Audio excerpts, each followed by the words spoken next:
تدعي.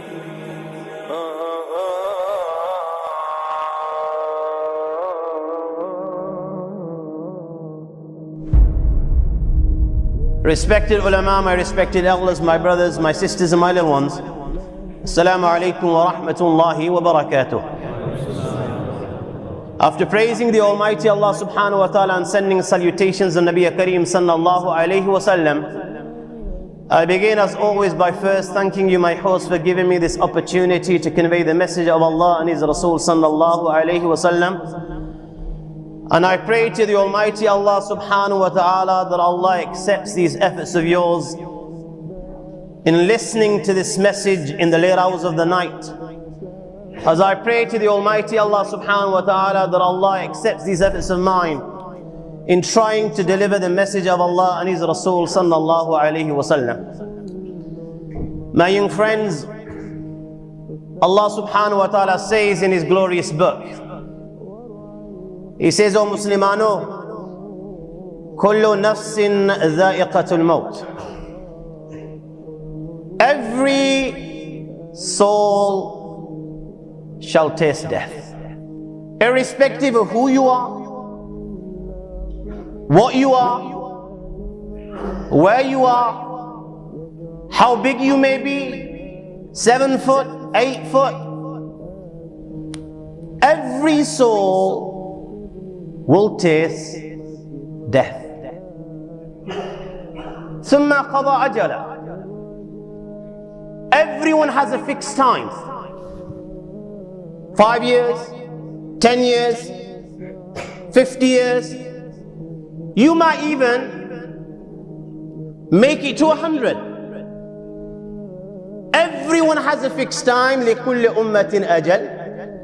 إذا جاء أجلهم فلا يستأخرون عنه ساعة ولا يستقدمون. And when that fixed time comes, then my young friend, there will not be delay, not even for a zillionth of a second. Thereafter, إنما توفون أجوركم يوم القيامة. You will receive your reward in full, good or bad. What is success? What, to have a fat car, $1 million in your bank account, going around with women to your right and women to your left? Is this success? Allah saying, فَمَنْ زُحْزِهَ عَنِ النَّارِ وَأُدْخِلَ الْجَنَّةَ فَقَدْ فَازَ. Success, whoever can save himself from the eternal punishment that will not come to an end, but will increase by the second, pain beyond the comprehension of the human mind. Whoever can save himself from that Jahannam, and he's admitted into gardens under which rivers flow, he is the one that has succeeded. وَمَا الْحَيَاةُ الدُّنْيَا إِلَّا مَتَاعُ الْغُرُورِ. My young friend, do not be deceived by that BMW that you may drive. Do not be deceived by that Jaguar or the fat Range Rover that you may have. Do not be deceived by the bungalows that you may live in. Tall, lofty buildings, beautiful houses, the beautiful clothes that you may wear. Do not be deceived by this dunya. Why?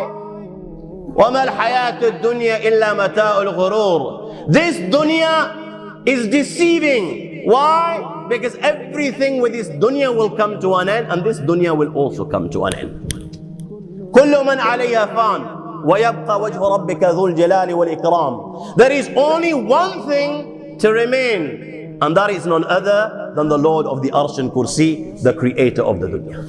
Other than this, every single thing will perish. Say, O Muhammad, قل, tell these people, إن الموت الذي تفرون منه فإنه ملاقيكم.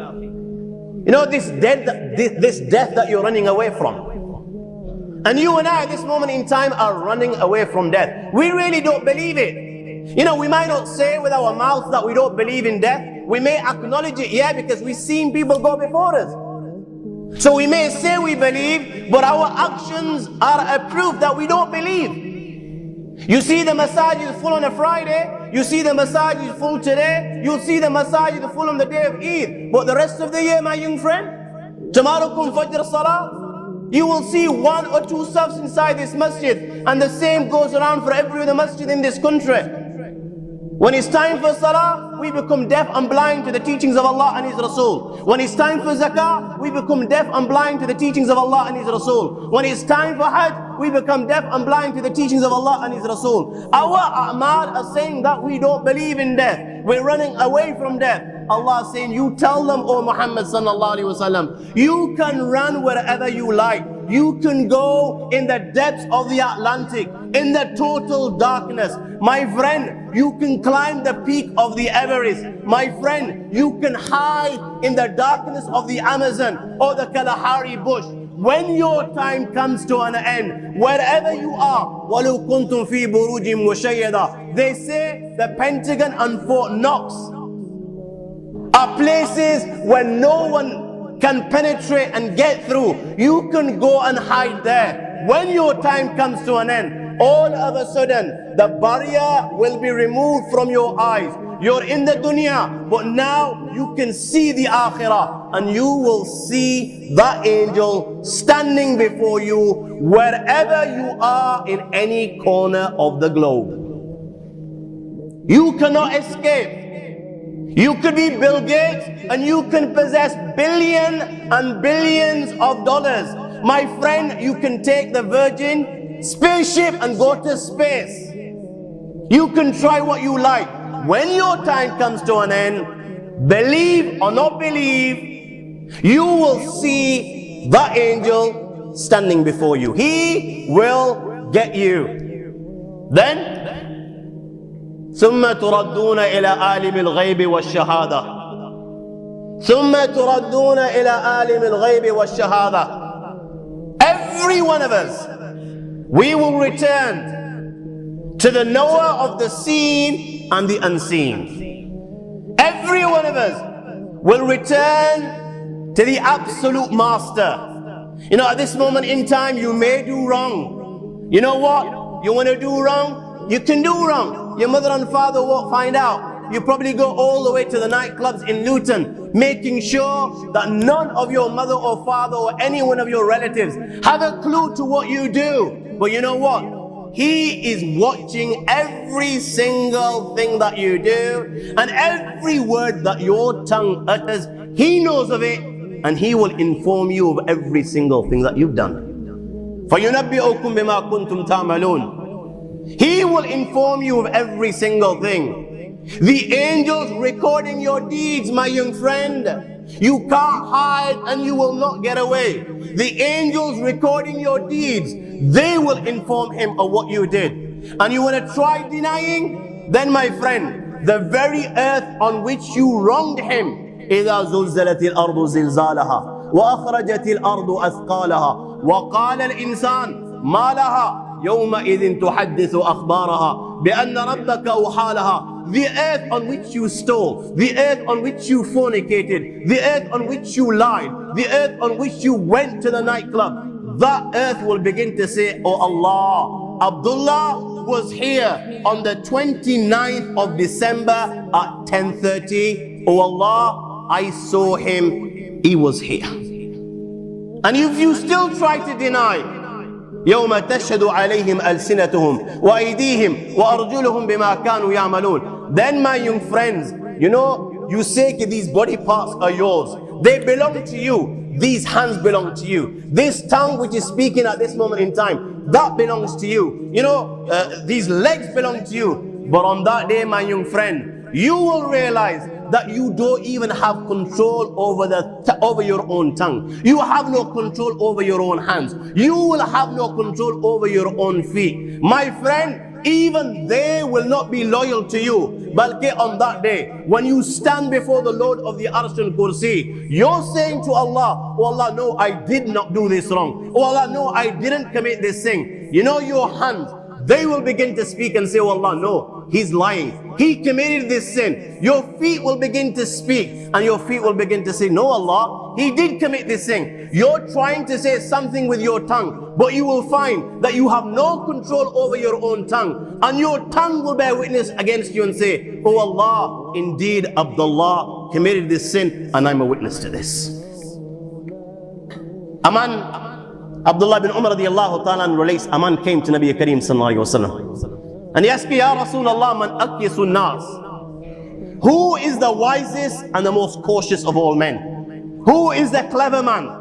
O Messenger of Allah, is it one who graduates as a doctor?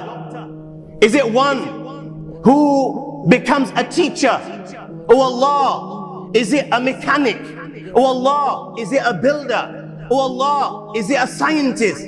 Oh Allah, is it a hafiz? Oh Allah, is it an alim? Oh Allah, oh Ya Rasulullah, who is the wisest and cleverest of all men?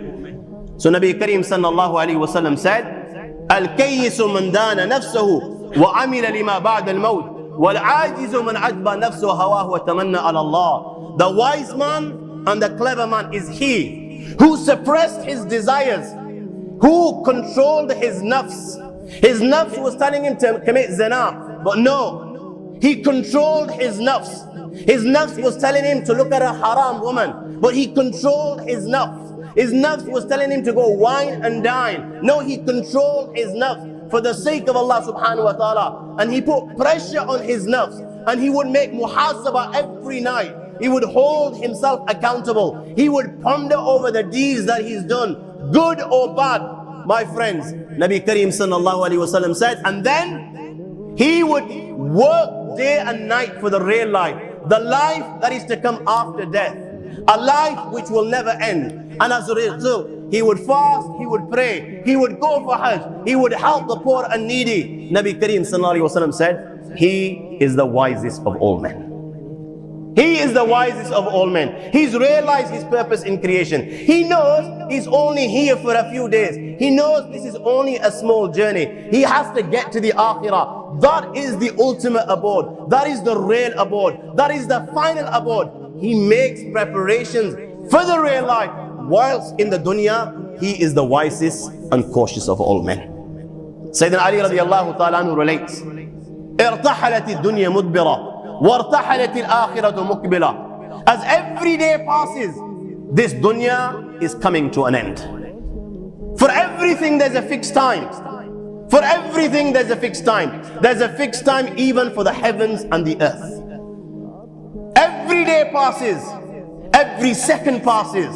This dunya is coming to an end, and the akhirah, the next life, the hereafter, is coming closer and closer and closer.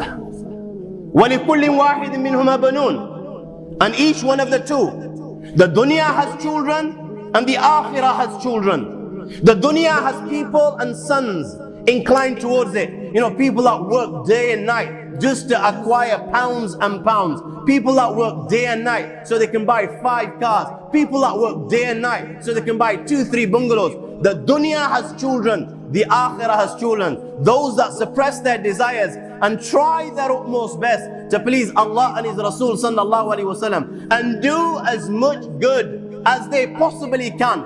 Each one of the two has children. Sayyidina Ali radiallahu ta'ala says, O Muslimano, wisen up. لا تكونوا من أبناء الدنيا. لا تكونوا من أبناء الدنيا. O Muslimano, فكونوا من أبناء الآخرة. Become the sons of the akhirah. Those that work for the hereafter. Those that strive and sacrifice to acquire the pleasure of Allah and His Rasul sallallahu alaihi wasallam. Wisen up. Become the sons of the akhirah. Do not become the sons of the dunya. Why?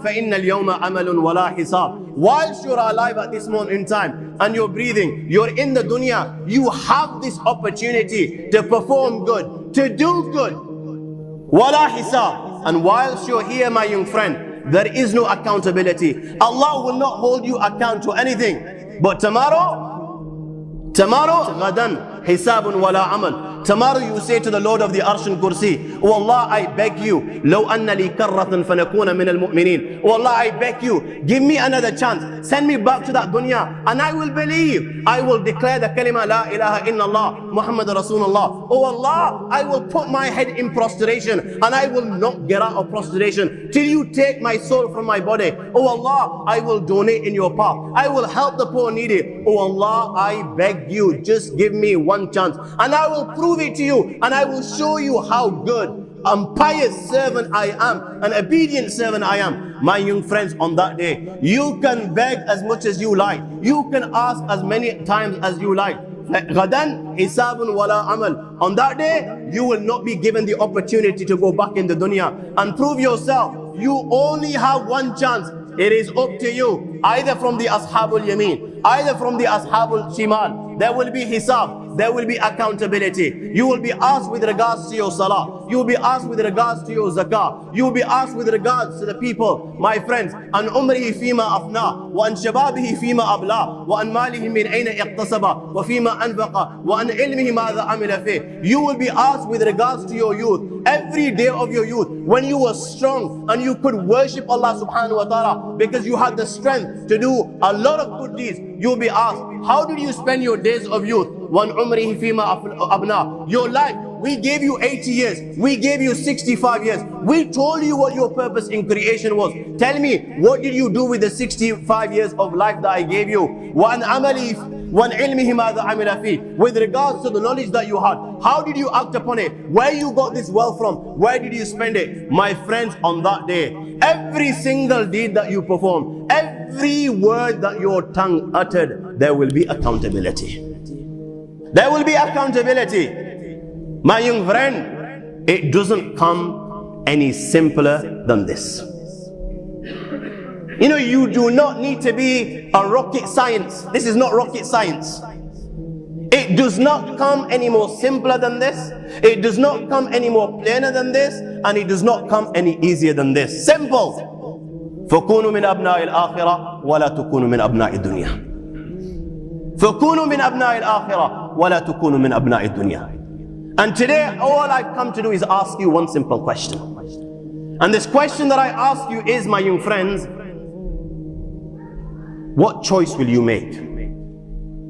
What path will you choose? Will you choose the Ashab al-Yameen, the path of those on the right? Or will you choose the Ashab al-Shimal, the path of those on the left? Will you be min abna'i dunya, from the sons of the dunya that give preference to the dunya over the akhirah? Or my young friend, will you be the sons of the akhirah? You give preference to Allah and His Rasul sallallahu alaihi wasallam, and you give preference to the real life over this life. Simple question, what path will you choose? What path will you choose? And throughout this talk today, this is the question that I want you to bear in mind. And before you leave this gathering, I want you to answer this question on your own accord.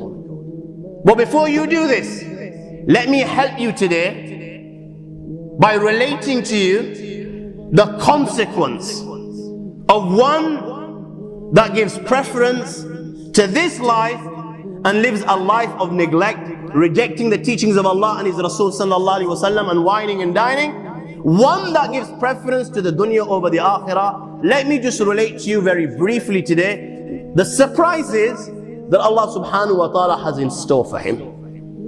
Sayyidina Usman Ghani radiyallahu ta'ala anhu, the third Khalif of Islam, related with regards to him, كان عثمان إذا وقف على قبر بكى حتى تبل لحيته.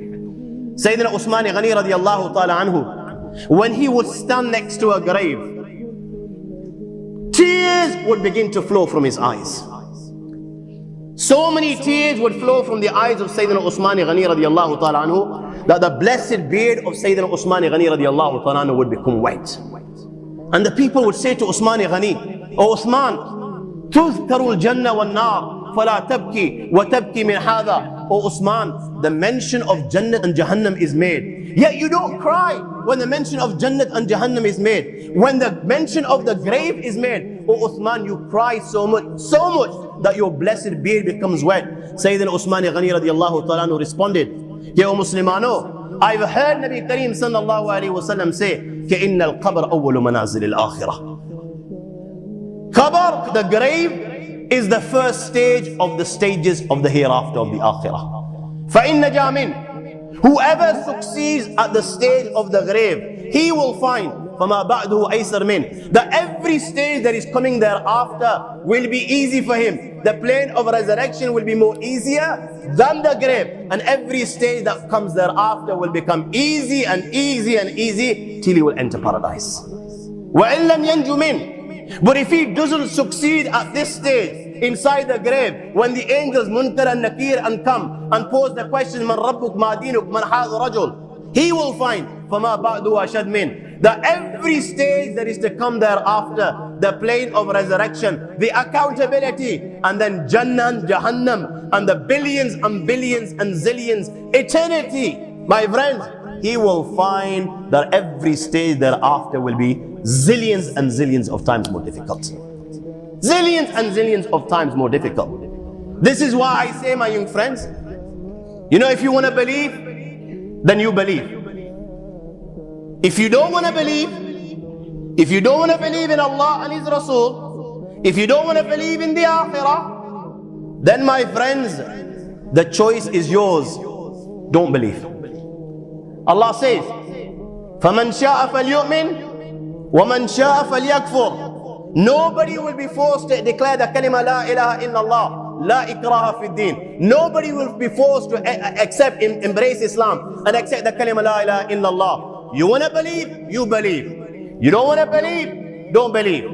You want to reject Allah and His Rasul sallallahu alaihi wasallam, then my friend, you reject Allah and His Rasul sallallahu alaihi wasallam. You want to give preference to the dunya over the akhirah, and you want to enjoy this life, you know, the 50 years that you might get, the 60 years that you might get, and if you're lucky, you get 100 years. You want to enjoy this, and you want to give this preference to the eternal bliss in paradise, then my friend, it's your choice. You do this. You want to live a life whining and dining, you want to live a life pubbing and clubbing, you want to live a life chilling and thrilling, then my friend, you do this.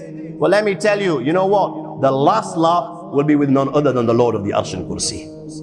The last laugh will be with none other than the Lord of the Arsh and Kursi, because Rasulullah sallallahu alaihi wasallam said, you do as you please, but remember, تَمُوتُونَ كَمَا تَحْيَوْنَ وَتُحْشَرُونَ كَمَا تَمُوتُونَ. You will die just like you lived. You will die just like you lived, and you will be resurrected on the day of judgment just like you died.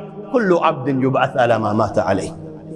You will die just like you lived. You know, if you've lived whining and dining, chilling and thrilling, and giving preference to the dunya over the akhirah, and then you think in your little mind that on the point of death you will utter the kalima La ilaha illallah Muhammad Rasulullah, or you will die reciting dhikr or sending salutations on Muhammad sallallahu alaihi wasallam, or you will die in the state of prostration, then my friend, people like you and me are living in cuckoo land.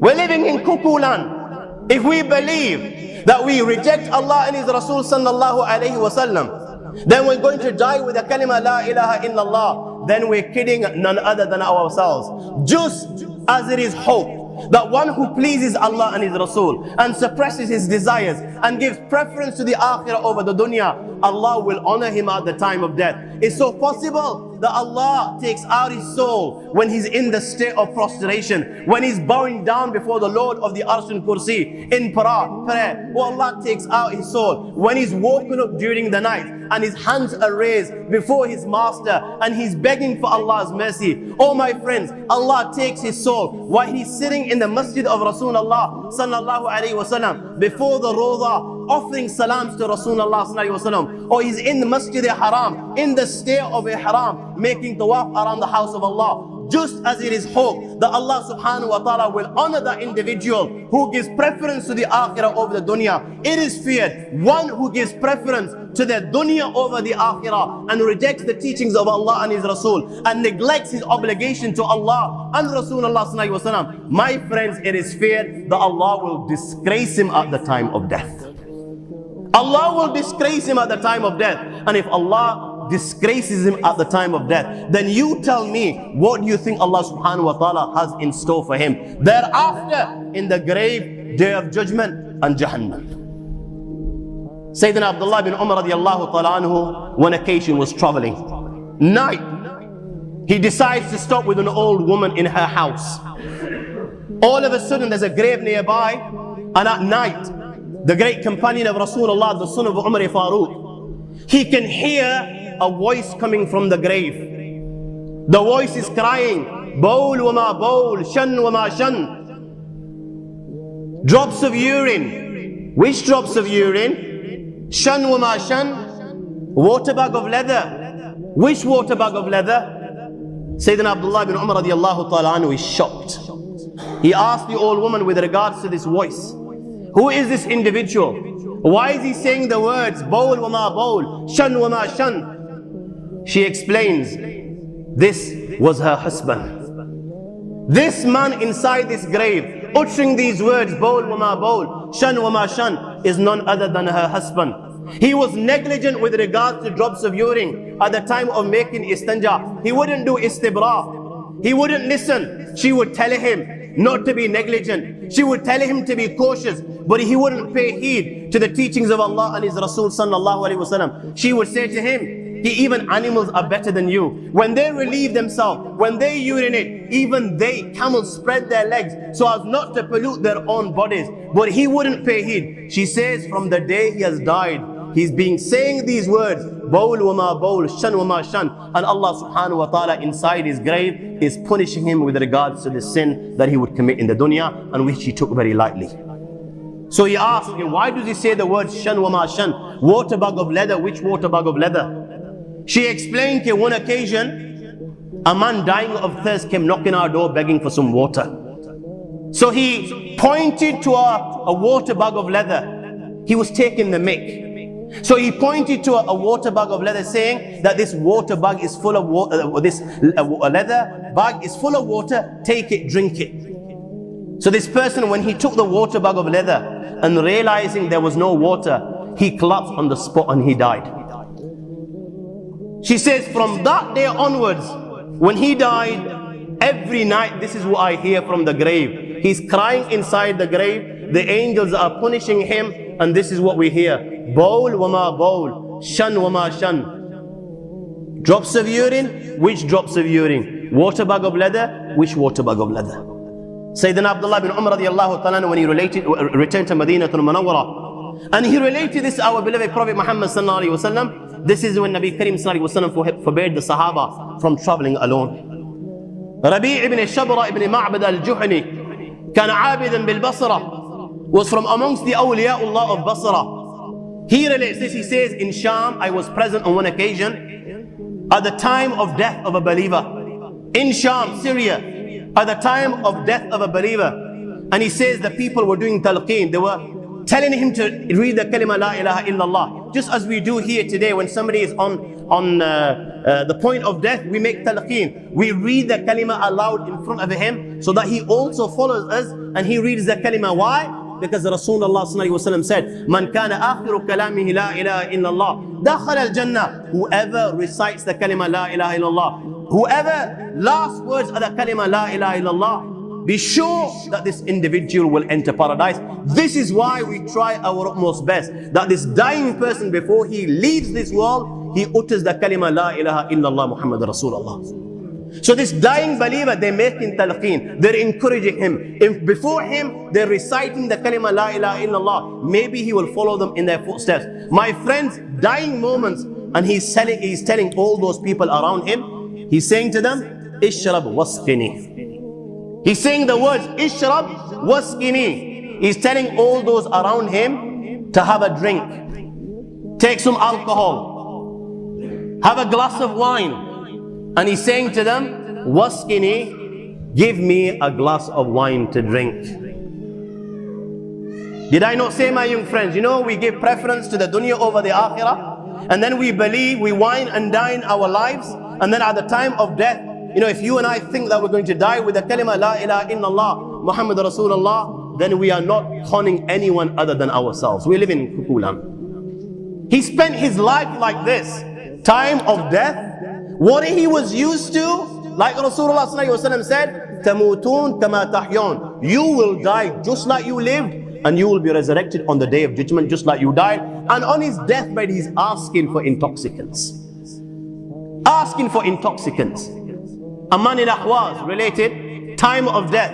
And at the time of death, rather than reading the kalima, La ilaha illallah, Muhammad Rasulullah, my young friends, he's counting money. 5, 10, 20 pounds, 100 pounds. Now, he was probably an accountant. You know, one that spent all his life, had no time for Allah and his Rasul sallallahu alaihi wasallam. He was so busy in his work, that's all he did day and night.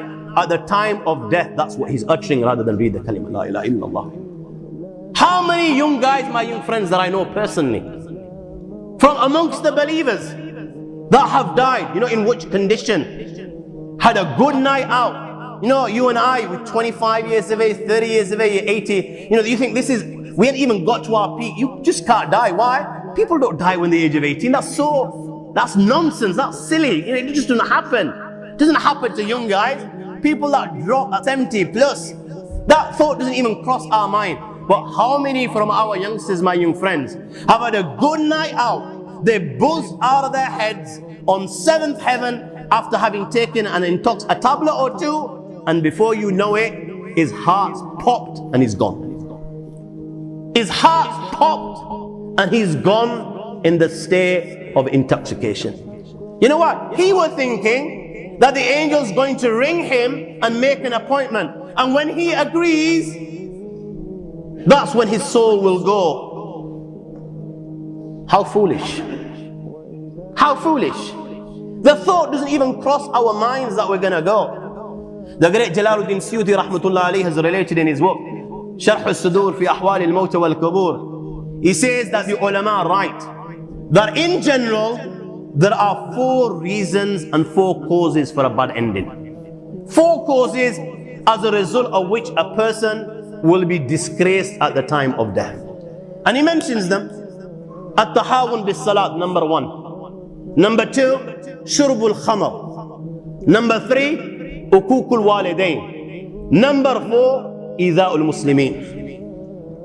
And you know what? Finding anyone that doesn't commit at least one of these sins in this day and age, we'd be lucky if we found someone that to some degree doesn't commit these sins. At-takasul bis-salat. The first one he mentioned was at-takasul bis-salat. Laziness with regards to salah. You know, just being lazy, not neglecting, not missing. Having a lazy attitude, just like the munafiqeen had at the time of Rasulullah. وَلَا يَأْتُونَ الصَّلَاةَ إِلَّا وَهُمْ كُسَالَى. Having a lazy attitude towards prayer is something that will bring about a bad death. My friends, never mind laziness with regards to salah. Look at our masajid. Our masajid are empty and they are crying. Our masajid are beautiful, but they are deprived of the real beauty, and that is obedient servants of Allah, prostrating before the Lord of the Arsh and Kursi 5 times a day. How many people will you find in this day and age, my young friends? Never mind asking anyone else. Let us just ask ourselves, how many people will we find from amongst us? From the day Allah made salah an obligation upon us, it became farz upon us. The day we reach puberty to this very day, who from amongst us can say that we've offered every prayer just as Allah ordained and just like Nabi Kareem sallallahu alaihi wasallam would do? Who from amongst us can say that we've never missed a single prayer? No, the reality of the matter is, lads, and I don't like beating around the bush, the reality is, you know it better than me. The reality is, in this day and age, these type of people we can count on our hands. Our masajid are crying. Our masajid are empty. Our masajid are dying for believers, true believers, who prostrate before the Almighty Allah. Yet, my young friends, you know as well as I, this is the biggest obligation in Islam. There is no obligation bigger than this. Open the book of Allah. How many times has Allah mentioned the word salah? To remind us. Every second page, every third page, my young friends, you will get a reminder with regards to salah. Allah says, He tells you your purpose in creation. Allah says, وَمَا خَلَقْتُ الْجِنَّ وَالْإِنسَ إِلَّا لَيَعْبُدُونَ مَا أُرِيدُ مِنْهُمْ مِنْ رِزْقٍ وَمَا أُرِيدُ أَنْ يُطْعِمُونَ. There is only one reason and one reason why I created you. Why I placed you in the dunya. I created the dunya for you. I created everything within the dunya for you. But you, my young friend, I created for myself. I created you just to see لِيَبْلُوَكُمْ أَيُّكُمْ أَحْسَنُ عَمَلًا. Who from amongst you will acknowledge me as Allah, and he will bow down and prostrate and fulfill his purpose in creation. This is why Allah subhanahu wa ta'ala created us.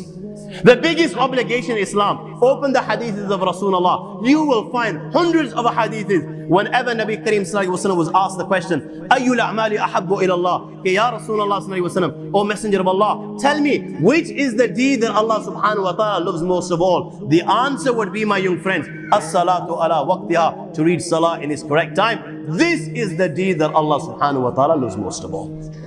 And if this is our situation and condition with regards to the biggest obligation in Islam, that we struggle to fulfill this obligation, yet, my friends, anything else that we don't struggle with. We've got time for everything. We've got time for our friends. We've got time for football. We've got time to socialize. We've got time to holiday. We've got time to enjoy ourselves. But 5 minutes for one namaz has come to offer our farz. This is where we cannot find time. Never mind laziness with regards to salah. The next thing he mentioned, shurbul khamr, taking intoxicants. We may not take intoxicants in the sense that even today, by the grace of Allah, which is a positive and good thing, that many of us will not touch alcohol. We won't touch a glass of whiskey. Why? Because right from childhood, this has been instilled in our heart. Don't go even near. So we won't touch a bottle of brandy and things. But tell me, my young friends, who from amongst the youth today doesn't take a spliff? Who from the youth doesn't take a spliff? But spliff, my young friend, you will find people with beards who read in the front sub, but in their gatherings they'll be taking spliff, and they don't even consider this haram. They don't even consider the haram. What's the difference between two? This is khamr, this is khamr, this is haram, this is haram. This is cursed, this is cursed. Ukukul walidain, disrespecting mother and father. Today all mothers and fathers are crying that they don't even have control over children as young as 5. As young as 5, they will turn around and look up at their mothers and fathers and say, hey, who are you to tell me to do this? Who are you? They will answer back. The hadith which Hafiz al-Munziri has related in Targhib wa Tarhib on the authority of Awan ibn Hawsham comes to mind. He says, I went to a tribe, there was a tomb near this tribe, and after Asr, this grave opened. And he says, a man came out of this grave. His head was that of a donkey, and his body was that of a human being. He came out of the grave, he hee-hawed 3 times like a donkey. 3 times he hee-hawed like a donkey, and after this he went back inside the grave, and the grave closed. He says, I asked the locals with regards to this individual as to who he was and why Allah was punishing him in this manner. So he says that the locals informed me that this young individual, he would take alcohol, he would drink, he had the habit of drinking. And when he would drink too much and he would return home in the evening to his mother, just as our mothers do, when we're out and having a good night out, haven't told our mothers are sleepless, they're not even sleeping, they're waiting us for inside their homes, fearing with regards to our well-being. Are we okay? Where are we? They're waiting there. My friends, his mother would do the same. When he would return and she would see him intoxicated, to save him from Jahannam and the fire of hell and the punishment of the Akhirah, she would give her son nasiha, and she would say to her son, oh my son, ittaqullah, fear Allah subhanahu wa ta'ala, stay well away from this thing. Al-khamru jumma'il ithm, this is the mother of all evils. Ummul khabaith, oh my son, rizsu min amali shaitan, is a filthy thing, it's from the handicraft and works of the shaitan. Fajtanibu la'allakum tuflihun, oh my son, if you want success, if you want to go to paradise, then don't even go near this. Oh my son, do you not realize this, the shaitan through this يريد أن يصدكم من ذكر الله وعن الصلاة. That the shaitan through this wants to stop you from the dhikr of Allah and wants to stop you from prayer. When she would give her son to see it in this manner, you know what he would do? He would turn around to his son and mum and say, "Oh mum, stop hee-hawing like a donkey." He would say to his mum, "Stop hee-hawing like a donkey." You know what? The exact same thing happens today. The exact same thing happens today. This particular individual used these words. My friends, we use words which are rife in this day and age, which are no different to the words that he used. What do youngsters turn around to their mother and father when their mother and father are saving them from Jahannam and the fire of hell, and they're giving them nasiha? What do their sons turn around to their mother and father and say? "Oh mother, get off my butt. You're always breathing down upon me. You don't give me a chance to breathe. You're always coming on top of me. Give me chance to breathe. Give me my own space. Give me my freedom. Stay out of my life."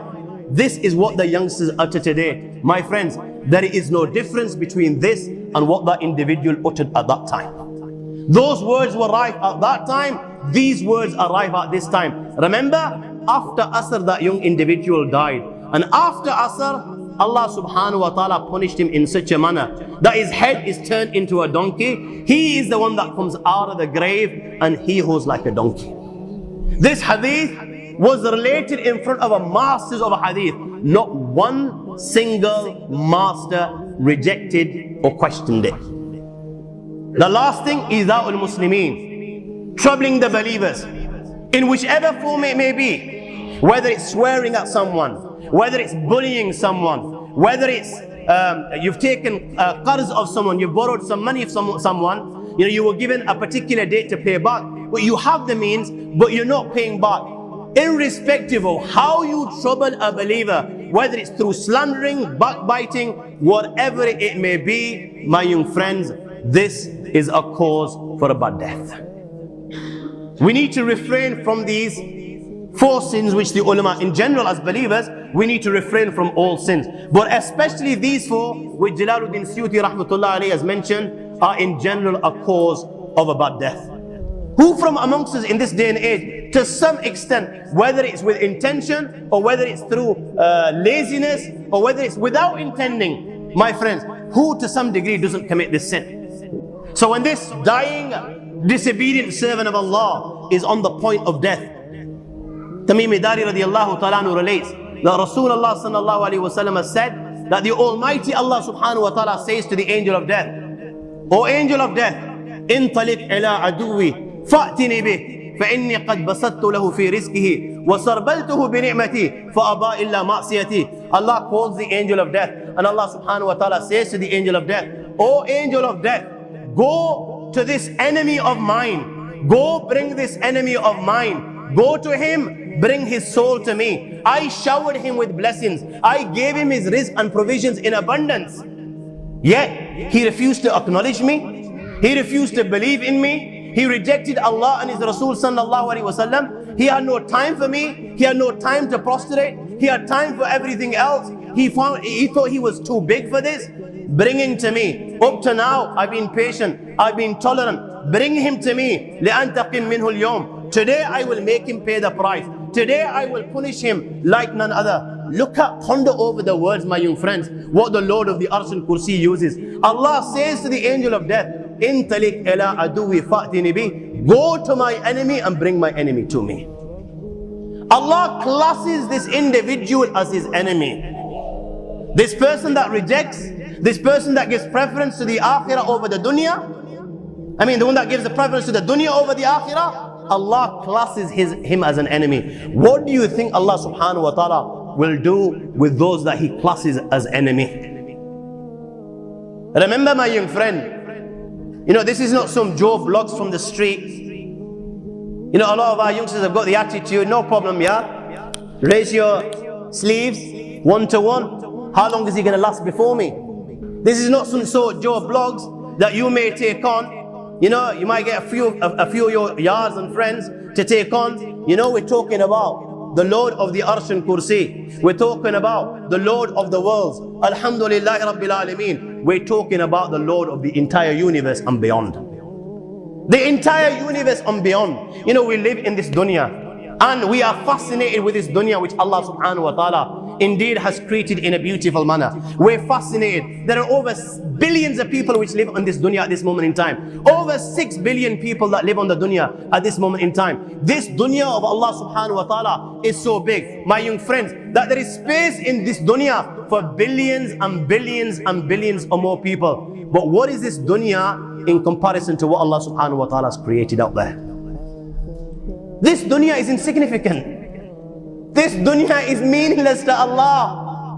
It means nothing. It is worthless. So worthless, compare it with the sun. The sun is one star. You know more science than me. You'll be able to tell me better. Take this planet Earth and you place it inside the sun, and you will be able to place 1.3 million Earths in the sun. 1.3 million Earths in the sun. Allahu Akbar. Allah is the greatest. The sun is one star. One star. There are stars out there which are millions of times bigger than the sun. You tell me this, that you need millions and millions of stars to make one galaxy. And then you tell me this, that there are zillions of galaxies out there. Let me tell you on top of this, my young friend. After this, whatever you see above, when you raise your head and you look above, whatever you see above, the zillions and zillions and zillions of galaxies, let me tell you, this is everything there is within the first heaven. Everything there is within the first heaven. And Allah is the creator of 7 heavens. 7 heavens. And the distance between the first heaven and the second heaven is 500 years. You know, the distance that can be covered in 500 years, at what speed? Only Allah knows.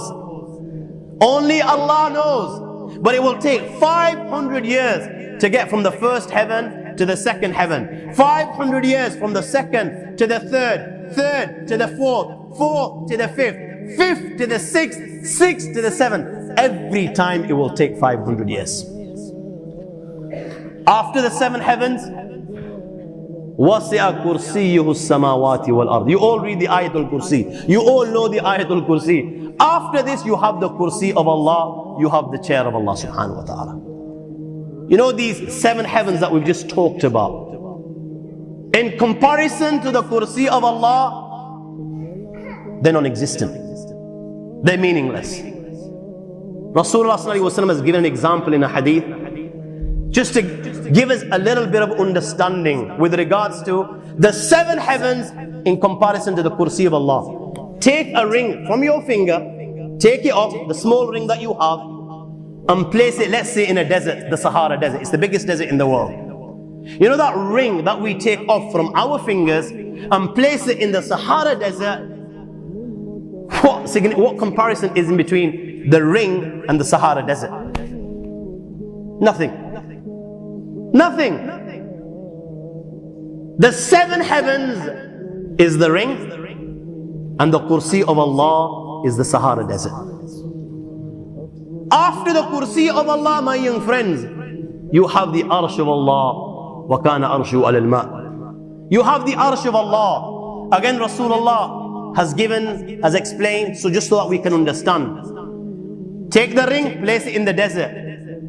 This time, the ring is the Kursi and the Arsh is the desert. What is the Kursi in comparison to the Arsh of Allah? Nothing. Then you have angels which carry the Arsh of Allah. Their heads are in the 7th heaven and their feet are in the lowest earth. My friends, then you have the Lord of the Arsh and Kursi. لا تدركه الأبصار وهو يدرك الأبصار وهو اللطيف الخبير. He is beyond. The size of Allah, who Allah is, what Allah is, the greatness of Allah is beyond the comprehension of my little mind. This is the being that you and I are messing with.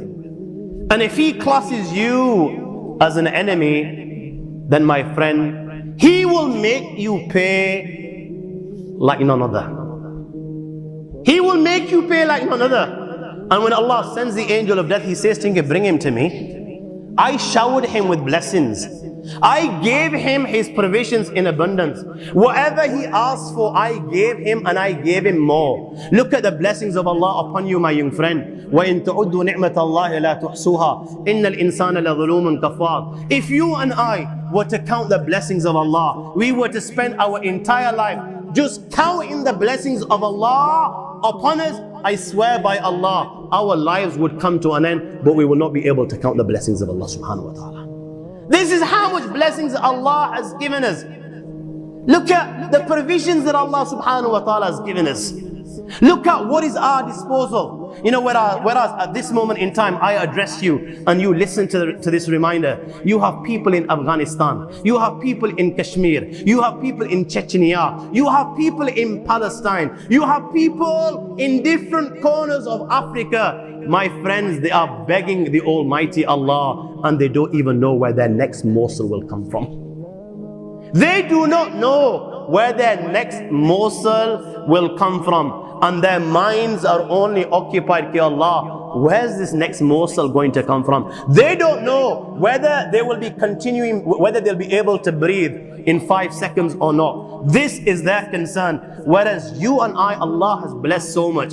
Allah has blessed us so much in this country. You know, tomorrow morning when you wake up for your breakfast and you desire to have cereal, my young friend, Allah has blessed us so much that tomorrow morning when you wake up and you desire a cereal, my friend, Allah has blessed you so much that you're in a position, if you want cornflakes for your breakfast, you're in a position to have cornflakes. If you decide, no, not cornflakes, I want Weetabix, you're in a position to have Weetabix. If you don't want Weetabix, you want Cocoa Pops, my young friend, you're in a position to have Cocoa Pops. You're in a position to have Rice Krispies. You're in a position to have hundreds and different cereals. You know what? If you don't want cereal and you decide, look, today I want biscuits, how many different types of biscuits are at your disposal? You know what? If you decide to have juice instead, look at the different juices that are at your disposal. If you decide to have a hot liquid, you decide to have tea, coffee, how many different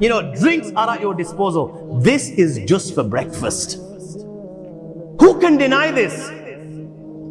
Which individual sitting here or listening to this lecture, wherever may be in this world, my friends, can deny these blessings of Allah subhanahu wa ta'ala? Then on top of this, my friends, the hands with which we touch, the feet with which we walk, the tongue that does the talking, the mouth with which we eat, the ears with which we hear, the eyes with which we see. Look at these countless blessings of Allah. You know, we've taken them for granted. This is why we don't value them. You know, if in this gathering here and now, Allah subhanahu wa ta'ala was to take just one of His blessings, I swear by Allah, this is when you and I will realize the blessing of Allah. You're talking to me at this moment, I'm talking to you, you're listening to me. The thought has never crossed your mind, or my mind for that sake, that Allah can take away these blessings. You haven't prepared for this. This thought did not come to your mind before you came in this gathering. You're looking at me, I'm looking at you, and you know what? Whilst you're looking at me and I'm looking at you, all of a sudden Allah's taken away your eyesight.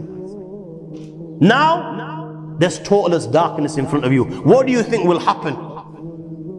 What do you think, my young friend? See if you can ponder this in your mind's eye. You're in this gathering at this moment in time, you're listening to what I'm saying, you're looking at me, and all of a sudden you cannot see me.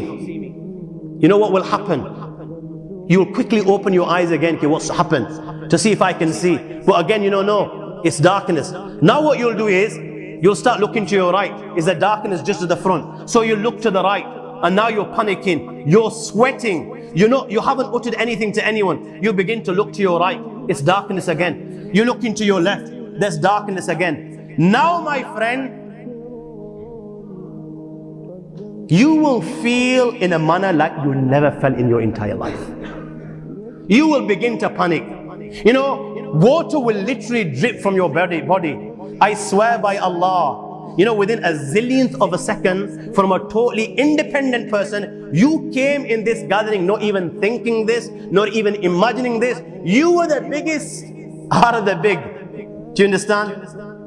From a totally independent person, you will leave as a totally dependent one. Never mind getting outside to your home. I swear by Allah, you will not be able to leave this gathering without the assistance and help of your Muslim brother. And now, you know, if you were a multi-billionaire and you possessed $1 billion and this thing called eyesight was sold on the market, I'm prepared to swear by Allah that you will spend your billions just so that you can buy one blessing which Allah subhanahu wa ta'ala has given you. In comparison to this eyesight, you know, the billions that are in your account will be meaningless. Look at Allah, how Allah showered us with blessings. This is why Allah will say, I gave him everything. I gave him blessings upon blessings. You never asked for them. Tell me, my young friend, when was the last time you ever raised your hand and you thanked Allah for these eyes? When was the last time you ever raised your hand and you thanked Allah for all these blessings that He gave you? My friends, you didn't ask for them, but you know what? He was the Arhamur Rahimin, the Akramul Akrameen, the Ajwadul Ajwadeen. Without you asking, without you begging, without you prostrating, He would give, He would give, He would give, and He would watch you turning your back on Him, becoming blind and deaf to His teachings. You had time for everything. You had time to watch the Liverpool game. You had time to go and chill with your friends. You had time to wine and dine. But the only thing and being that you didn't have time for the one that gave you these zillions and zillions of blessings. And He waited. He allowed you to make tawbah because He accepts tawbah. He embraces those that turn to Him. Till when? Before the soul comes out of your body. He was waiting patiently. Maybe Abdullah today will embrace me. Indeed, he's lived 99 years of sin. Maybe today he will embrace me. Maybe today he will turn to me. But Abdullah didn't. He was still arrogant. Right till death do his part. Allah will say, now bring him. His time's come to an end. He lived a life of sin. He didn't believe. He rejected. Bring him to me today and I will punish him like none other. The angel of death will now go. You think the angel of death will wait? It's the Lord of the Arsh and Kursi. Kun fayakun. When He says happens, it happens. فَيَنْطَلِقُ إِلَيْهِ مَلَكَ الْمَوْتِ فِي أَقْرَهِ سُورَةٍ مَا رَآهُ أَحَدٌ مِّنَ النَّاسِ لَهُ إِثْنَةَ عَشَرَةَ عَيْنًا وَمَعَ سَفُودٍ مِّن نَّارٍ كَثِيرُ الشَّوْكِ. The angel of death will go. He will have 12 eyes. لَهُ إِثْنَةَ عَشَرَةَ عَيْنًا وَمَعَ سَفُودٍ مِّن نَّارٍ. He will carry a forked mace made out of fire. This mace will have plenty of forks and it will be made out of fire. My friends, He will have with Him وَمَعَهُ 500 مِنَ الْمَلَائِكَةِ. 500 angels will accompany the angel of death. He will assume the most horrifying and frightening form any human has ever seen. 500 angels are with Him. What will they bring? مَعَهُمْ نُحَاسٌ. They will bring a piece of copper. وَجَمَرٌ مِّن جَمَرِ جَهَنَّمْ. They will bring huge embers of Jahannam. وَمَعُمْ سِيَاتٍ مِّن نَّارٍ. Ta'ajjaj. They will bring with them scourges of fire. They will bring with them whips of fire. This is how He will come to receive the soul of the enemy of the Lord of the Arsh and Kursi. Ibn Abbas radiallahu ta'ala relates that on one occasion, Sayyidina Ibrahim alayhi salatu wasalam asked the angel of death. He said, "O angel of death, show me the form that you assume when you come to take the soul of a good believer, the sons of the Akhirah, the followers of Rasulullah, the lovers of Rasulullah sallallahu alaihi wasallam. Tell me, how do you take their soul?" So the angel of death said, "Ibrahim, turn your face away." He turned his face away. After a short while, he looks at the angel of death, and what does he find? He finds a very handsome young man, beautiful of face, beautiful clothing, sweet smell emitting from his body.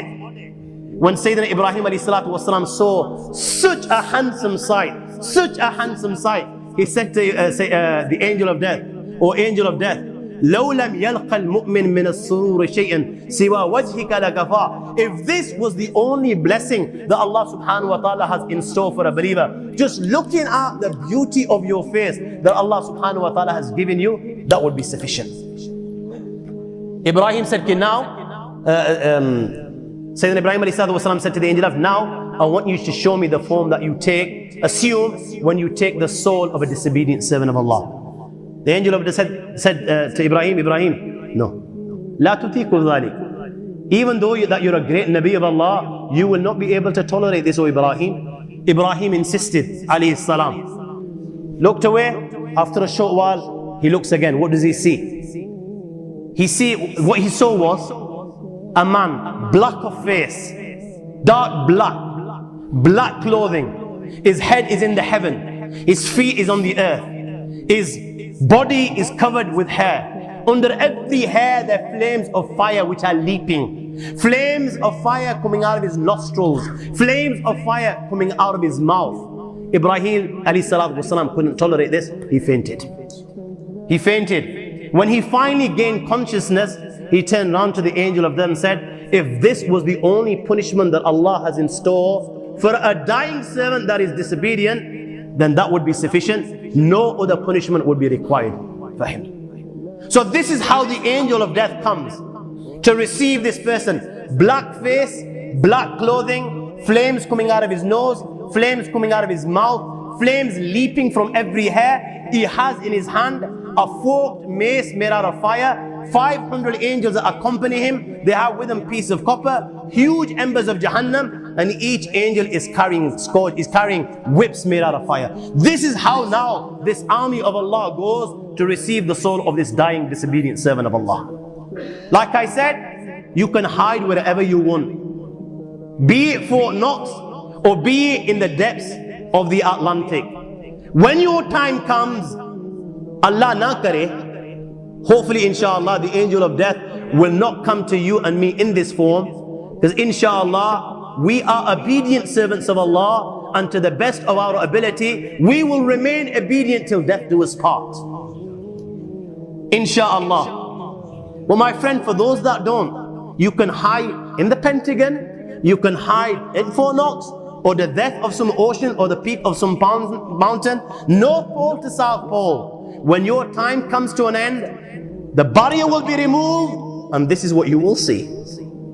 This is what you will see, not those around you. This is what you will see. The angel of death is standing before you. Do you understand? In this form. And my friends, he will strike you with such force, with this forked mace made out of fire, that these forks will penetrate, get stuck in every limb, every bone, every joint, and every vein. Can you imagine this? See if you can picture it in your mind's eye. Your body, every limb, every joint, every vein, there's a fork inside it. Deep inside, penetrated. And while this forked mace and these forks are stuck in every vein and joint and flesh, now my friends, he will twist and he will turn. Ick is the pain when they're just inside. That is intolerable. And then to go a million times further, he will now twist and he will turn. Human mind cannot comprehend this pain. And he will begin to extract the soul. And he will start from the tips of your toes, from your feet, and he will extract the soul, and he will stop here where your ankle is. And he will twist and turn. وَلَوْ تَرَى إِذْ يَتَوَفَّى الَّذِينَ كَفَرُوا الْمَلَائِكَةَ يَضْرِبُونَ وَجُوهَهُمْ وَأَدْبَارَهُم وَذُوقُوا عَذَابَ الْحَرِيقِ.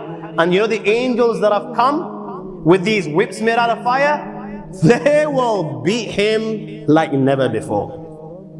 Beat him like never before. The body will swoon. He will extract the soul from the ankle. He will stop at the knee. He will twist and turn while the other angels beat.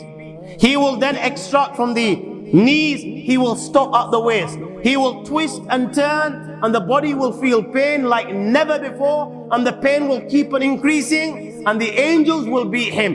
He will now stop here to the chest, twist and turn. The angels will be like this. They will take the soul to the neck.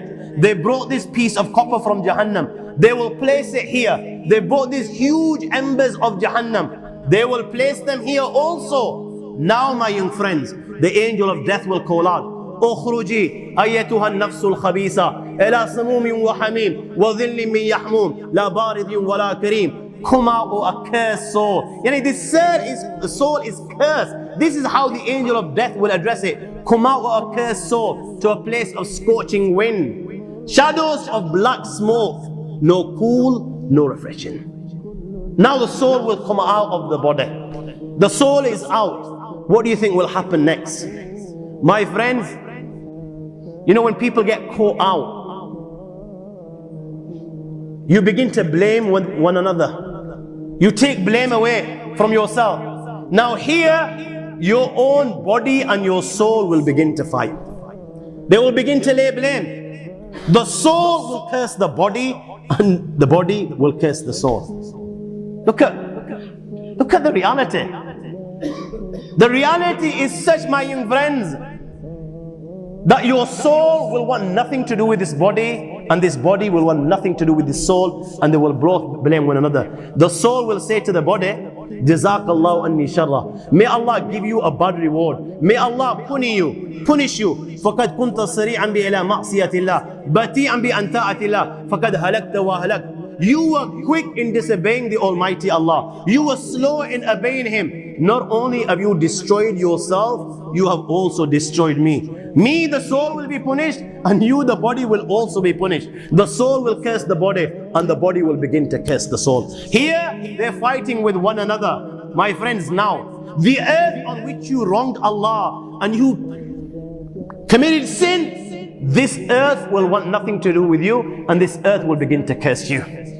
This earth will curse you, and this earth will thank the Lord of the Arsh and Kursi. Hey Allah, tera lakh shukriya. Oh Allah, millions and millions of thanks for you that today you have rid me of the evil of this servant, of this man called Abdullah.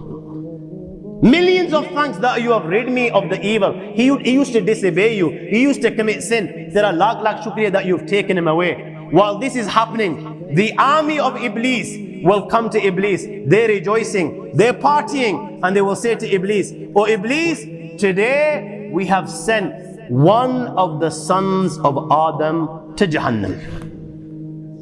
You used to party in the dunya, and at your death, the shaitan and his army is partying. One more, this brings the tally to 1,500,000. My young friend, now your soul has been taken out of the body. The hadith of Bara ibn Azib says, فَإِذَا أَخَذَهَا لَمْ يَدْءُ فِي يَدِهِ طَرْفَةَ عَيْنٍ حَتَّى يَجْعَلُوهَا فِي تِلْكَ الْمَسُوءِ. The angels that have come with the angel of death, they will not leave the soul inside his hand, not even for a millionth of a second. You know the time it takes to open and close the eye. It doesn't take long. They will not even leave the soul in his hand for that long. They'll quickly take the soul from him, and the cloth that they brought from Jahannam, they will place the soul inside that cloth. Now, وَيَخْرُجْ مِنْهَا كَأَنْتَنْ رِيحَ جِيفَةٍ وُجِدْ عَلَى وَجْهِ الْأَرْضِ. You know, this soul will begin to smell. Stink. Literally, it will stink. And you know the smell? You know when, have you seen a corpse when it's rotting?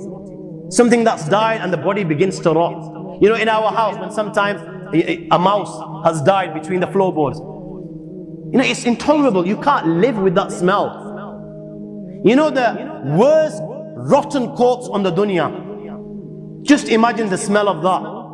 The smell of this soul will be millions of times more worse than this. Now, the journey of the heavens will begin. The angels have taken the soul, they placed it in this piece of cloth, and now the angels are going towards the heaven. Every time this group of angels passes by a group of angels, the group of angels will ask, Ma hadha ruh al-khabith. Listen to the words, how they address. Ma hadha ruh al-khabith. Whose is this impure soul that you take into the heavens? And the angels will say, Fulan ibn Fulan, bi'aqba asma allati kana yusamma biha fid dunya.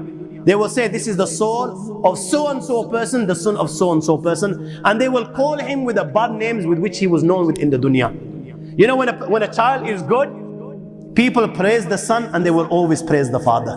They will say, mashallah, this is Dr. So-and-so, the son of so-and-so. Look at the character, look at the good work his father did. You know, if he's an alim, mashallah, this is Hafiz so-and-so, the son of so-and-so. And when a person and son is bad and is giving taklif to people within the area, then people not only curse the individual, they also curse the father. They look at the way the father brought up this child. So the angels would be no different. They'll say, this is so-and-so, the son of so-and-so. Now they take him to the heavens.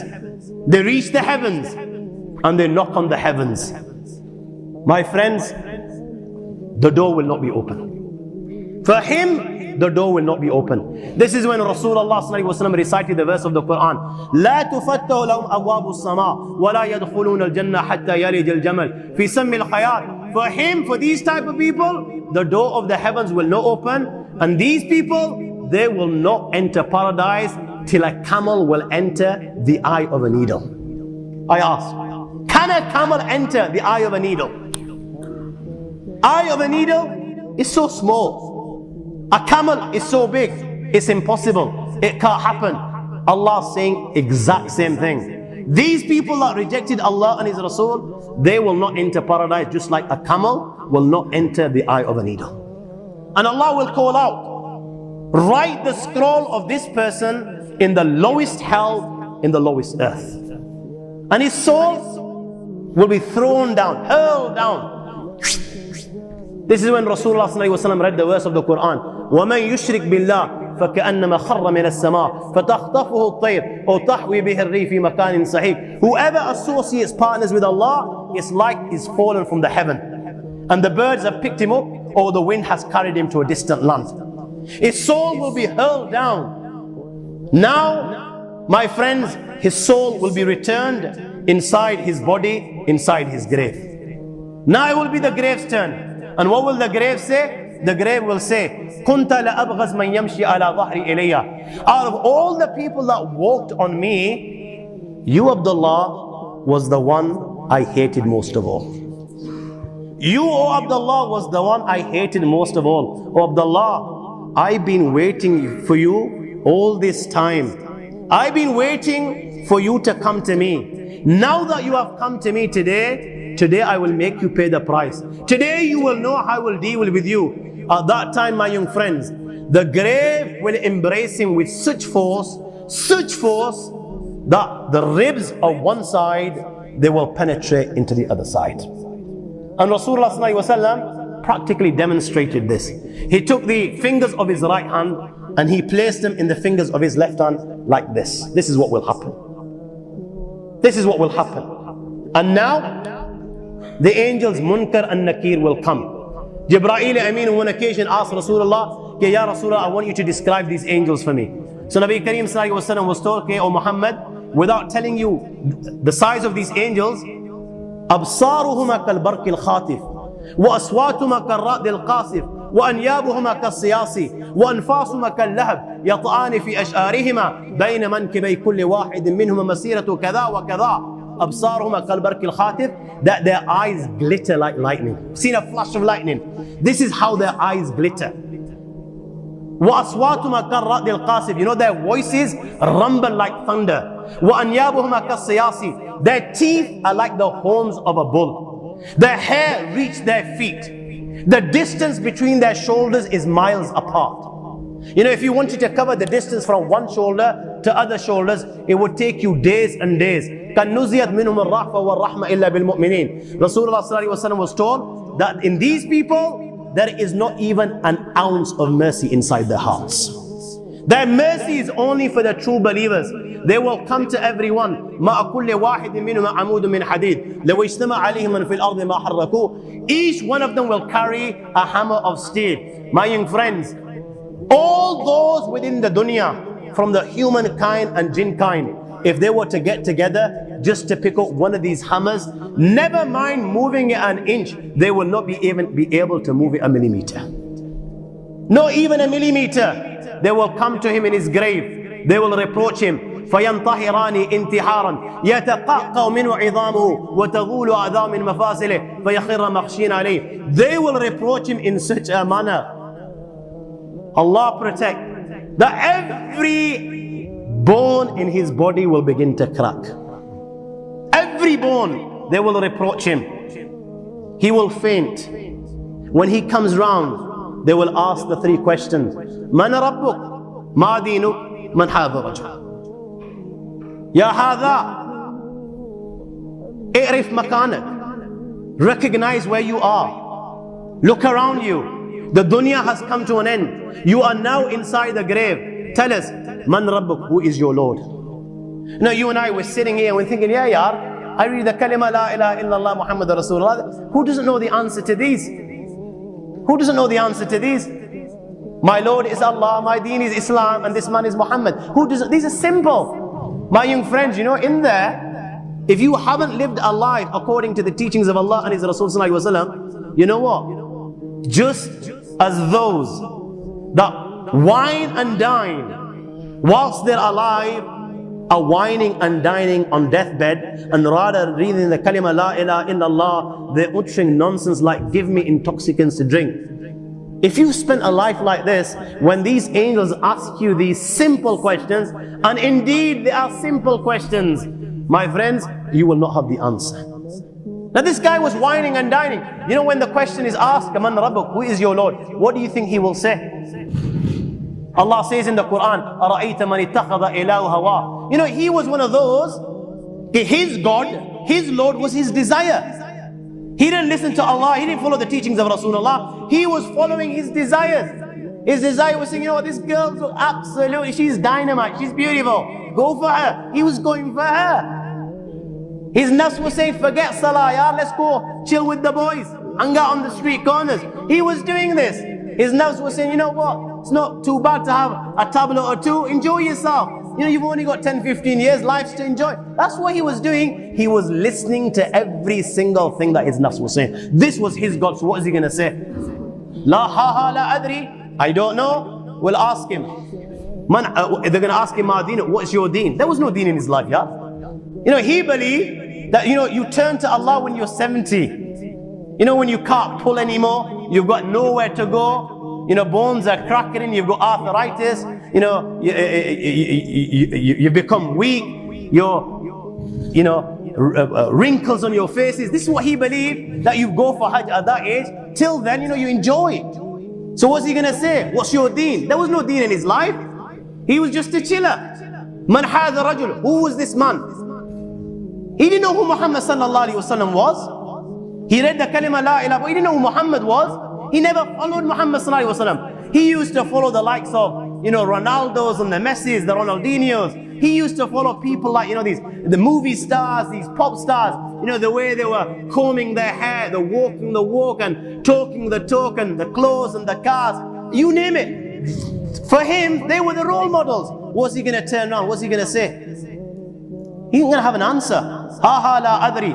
And at that time, my friends, فَيَضْرِبَانِهِ ضَرْبَةً يَتَتَايَرُ الشَّرَرُ فِي قَبْرِهِ. They will strike him with that mace with such force, my young friends, that the sparks will spread throughout the grave. Sparks will spread, and it will be said to him, look above, and a door will be opened to paradise. He will look above, he will the door will be opened to paradise. He will be able to see paradise. He will be able to see the blessings of paradise, and it will be said, Ya adu Allah, O enemy of Allah, Hada manziluk law ata'ta Allah. How do you worship Allah? Then this was your abode. But you didn't. Rasulullah sallallahu alaihi wasallam at that time swore by his life. Walladhi nafsi biyadih. He swore by his life. You know, at that time, he will feel such regret, the likes of which he's never felt before. No, that's when reality will come before his eyes. You know, he's seeing Jahannam, and he knows now that he's been deprived. He knows what's going to happen thereafter. At that time, Rasulullah swore by his life that that individual will feel such regret, the likes of which he's never felt before. A door will be open towards hell, and it will be said, O adu Allah, hadha manziluk lima asayta Allah. O enemy of Allah, this is your abode because you disobeyed Allah. And the hot fire of Jahannam will keep on entering his grave, and he will roast right till the day of judgment. Hadith of Bara ibn Azib, after the questions, a caller will call out. أن كذب عبدي فافرشوا له من النار والبسوه من النار وافتحوا له بابا إلى النار. Give him the clothes of Jahannam, give him the bedding of Jahannam, and open a door towards Jahannam for him. Thereafter, a man will come inside his grave. قبيح الوجه, قبيح الثياب, منتن الريح. This man is ugly of face, his clothes are ugly, he stinks. He will come in his grave, and this man will begin to mock. He'll begin to take the mick, and he will say to him, you know what? Abshir, Abshir billadhi yasu'ak. Good news. Good news. Glad tidings of what? Alladhi yasu'ak. Of that which troubles you, of that which gives you taklif, of that which brings you pain. هذا يومك الذي كنت توعد. You didn't believe. You were just too big to believe. هذا يومك الذي كنت توعد. My young friend, this is the day that you were promised.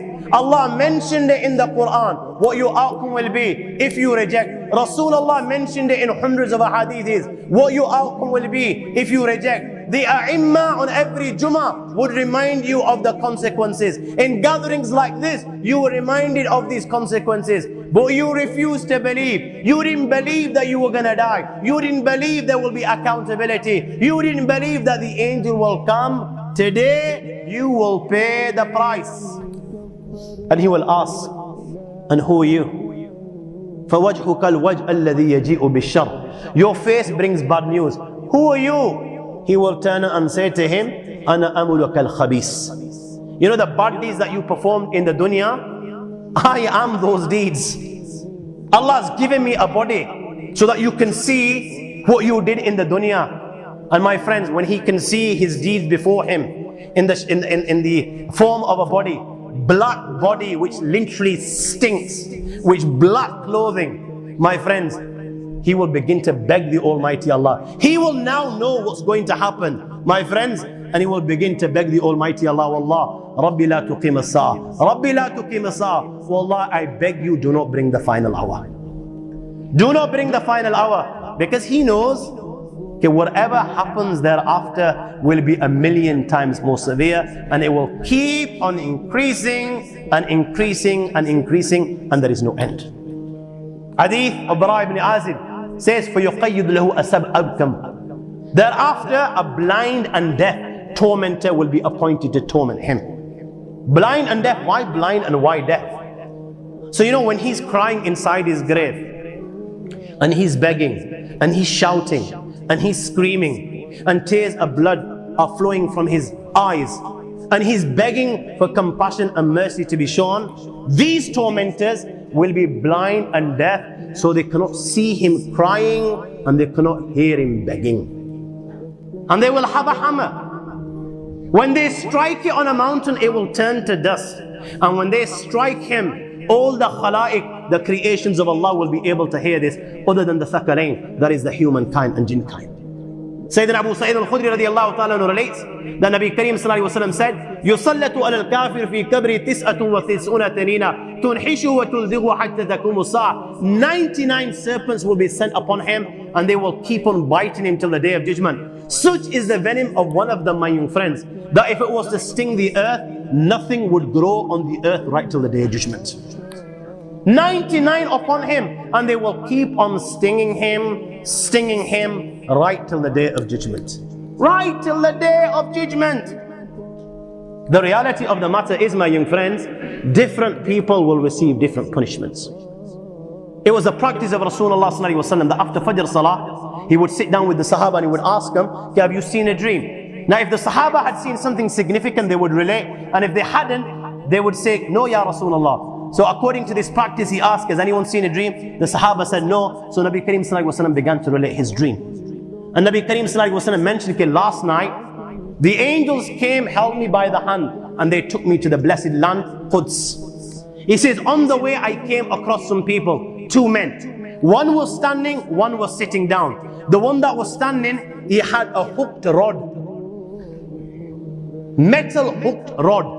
And what he would do was, he would rip open the mouth of this person that is sitting down. He would come to one side, let's say the right hand side, and he would begin ripping his mouth. And now this guy is crying, wailing, shedding tears of blood. But this guy continues. He becomes blind and deaf to his crying. He keeps on ripping his mouth till he reaches the nape. When he gets to this, now he comes to the other side. He begins to rip the other side. As he's ripping the other side, he will find that the right hand side is become better just like it was before. He will rip the left hand side when he reaches the nape. He will go now to the other side. When he goes to the other side, he will find that the other side has become better, just like as it was. And this process is continuing. From one side to the other, the guy does not even get a second to breathe.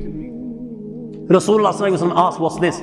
The angel said, continue. They continued. This time Rasulullah comes to another two people. One is standing and one is lying down. The one is standing has got a great this rock stone, huge stone, and he is crushing the head of this person that is lying in front of him. He crushes his head is crushed. The stone rolls a distance. This man goes to get the stone. In his absence, he finds that the head is exactly as it was, and this process is continued. Again, Rasulullah asked, what's this? They say, continue. This time they come to an oven-like thing. The top part is narrow, the bottom part is wide. Rasulullah can hear people screaming inside. He takes a look inside, and he saw naked men and women. There are flames of fire leaping beneath them. And every time these flames of fire leap, these people rise as if they are coming out of the tanur, out of the oven. When the flames become weak, they return. Rasulullah saw these people in this position. Again asked, okay, who are these people? He says, continue. This time they come to a river of blood. A person is inside the river. There's a person on the bank of the river. This one on the bank has stones. This one in the river is trying to swim to get to the bank. When he gets close to the bank, this one on the bank takes stone, pelts him, and he ends up where he is. And this process is continued. Now it's a long hadith. Just to conclude, at the end, the angels inform Rasulullah with regards to these individuals and why they were being punished. The first person whose mouth was being ripped, the angel said, this one, kazab yuhaddith bil kidb. This was a compulsive liar. You know, in this day and age, it's fashion to lie. You know, everyone comes out with jackanories and feels good about it. So this guy used to entertain people, I guess, and come out with a load of rubbish. This is the price that he was paying. The second guy, whose head was being ripped, was one who Allah gave the knowledge of Quran. He was able to read the Quran, but he never read it and never acted upon it. So as a result, his head was being crushed. The third guy, the naked men and women, were those that would fornicate and commit zina. This is the punishment that they were receiving. The one that was inside the river of blood was the one that would wheel and deal in interest. Now this hadith, my young friends, is in the Sahih of al-Bukhari, the most authentic book of hadith. And the muhaddithin write with regards to this hadith, under this they write, these different punishments that Rasulullah saw, they were the punishments of the barzakh, they were the torments of the grave. So from this hadith you conclude that different people will receive different punishments depending on the sin that they've committed. And you know what? Sometimes Allah subhanahu wa ta'ala, He actually reveals this. He actually reveals this many a time to the pious, many a time in dreams. And you know what? Now and then Allah actually reveals this in reality to people like you and me. And the objective is, you know what? Abibi baaz aaja, Abibi baaz aaja. My friend, you have, even now you have time. Refrain from sin. Come to Allah and His Rasul. Adopt the teachings. You still have time. This is what Allah gives us the reminders. Abu Abdullah, Muhammad ibn Ahmad al-Qusr relates that in Istanbul, there was a governor, he died. They dug a grave for him. When they were on the verge of lowering this body inside the grave, you know what they saw inside the grave? They saw a black snake waiting for him inside the grave. They were terrified. Naturally, they were terrified. They didn't want to bury this guy inside this grave, so they dug another grave. Now they've spent hours digging the second grave. They're on the verge of lowering the body inside the grave, and you know what? The same snake they saw in the first is waiting in the second. They dig a third grave, and they find when they're on the verge of lowering this grave, all of a sudden, out of the blue, they find the same black snake inside the grave.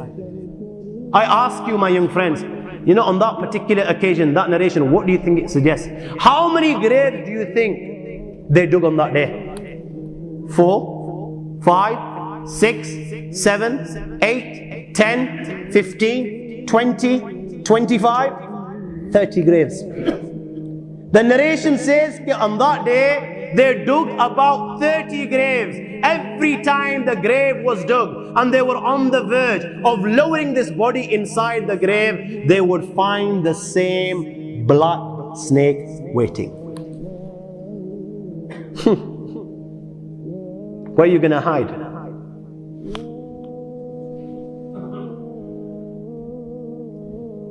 It doesn't come any clearer than this. Where are you going to hide? Where? Allah. You know, even when you've gone 6 foot under, you can't get away. You've left the dunya and you've gone 6 foot under and you think you've got away with it.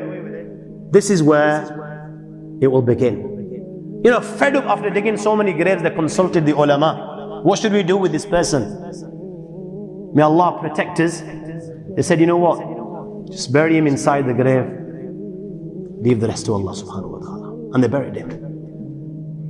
In the Tariq of Maqrezi in the year 600, a man buried his wife. And by mistake, his handkerchief, which had money inside it, fell inside the grave. Now he's gone home, realizing that the handkerchief is inside the grave. He takes one of the local scholars to dig up the grave. Now the scholar standing at the corner of the grave, and this guy is dug up the grave. What did he see on that day? He saw his wife is sitting inside the grave and her hair are tied to her feet. So what he does is interfere in the akhirah. And he tries to untie the hair. Trying, he's unable to do so. How is he gonna be able to make a difference in the akhirah? But he doesn't refrain. He continues to do so. And what does the scholar witness?